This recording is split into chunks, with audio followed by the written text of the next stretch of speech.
ನಮಸ್ಕಾರ. ನಾನು ಬೆಂಗಳೂರಿಗೆ 1980ರಲ್ಲಿ ಬಂದಿದ್ದೆ ಮತ್ತು ತಿರುಪತಿ ವೆಂಕಟರಮಣ ಸ್ವಾಮಿಯ ಒಂದು ದರ್ಶನಕ್ಕಾಗಿ ಹೋಗಿದ್ದೆ. ಮತ್ತು ಹೋಗ್ತಾ ಹೋಗ್ತಾ ನಾವು ಇಲ್ಲಿ ಉದ್ಯಮದಲ್ಲಿ ಮತ್ತು ಬೇರೆ ಬೇರೆ ಕ್ಷೇತ್ರದಲ್ಲಿ ಅಭಿವೃದ್ಧಿಯನ್ನು ಹೊಂದಿರುತ್ತೇವೆ ಶ್ರೀದೇವರ ದಯದಿಂದ. ಆದ್ದರಿಂದ ನಮ್ಮ ಮನಸ್ಸಲ್ಲಿ ಒಂದು ಪ್ರೇರಣೆ ಆಯಿತು. ಹೇಗೆಂದರೆ ಒಂದು ವೆಂಕಟರಮಣ ಸ್ವಾಮಿಗೆ ದೇವಾಲಯವನ್ನು ಮಾಡಬೇಕು ಅನ್ನುವಂಥ ಪ್ರೇರಣೆ ಆಯಿತು. ಆ ಪ್ರಯುಕ್ತ ಸುಮಾರು ವರ್ಷಗಳ ಕನಸು, ಅದಕ್ಕೆ ಜಾಗದ ವ್ಯವಸ್ಥೆ ಆಗಿರಲಿಲ್ಲ.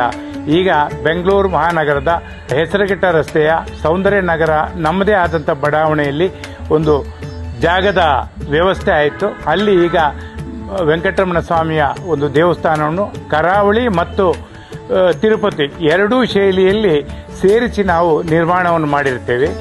ಇದೇ ಬರುವ ಮೇ 21ನೇ ತಾರೀಕು ಶ್ರೀ ಶ್ರೀ ಶ್ರೀ ವಿಶ್ವಪ್ರಸನ್ನ ತೀರ್ಥ ಸ್ವಾಮಿಗಳು ಪೇಜಾವರ ಮಠ ಇವರ ಅಮೃತ ಹಸ್ತದಿಂದ ಶ್ರೀ ವೆಂಕಟರಮಣ ಸ್ವಾಮಿಯ ಪ್ರತಿಷ್ಠಾಪನಾ ಕಾರ್ಯಕ್ರಮವು ನೆರವೇರಲಿರುವುದು. ಅದಕ್ಕೆ ತಾವೆಲ್ಲರೂ ವೆಂಕಟರಮಣ ಸ್ವಾಮಿಯ ಪ್ರಸಾದ ಸ್ವೀಕಾರಕ್ಕೆ ಬರಬೇಕು ಮತ್ತು ದೇವರ ಕೃಪೆಗೆ ಭಾಗಿಯಾಗಬೇಕು ಮತ್ತು ಸಹಕರಿಸಬೇಕು ಅಂತೇಳಿ ತಮ್ಮೆಲ್ಲರಲ್ಲಿ ಮನವಿಯನ್ನು ಮಾಡ್ತಾ ಇದ್ದೀನಿ.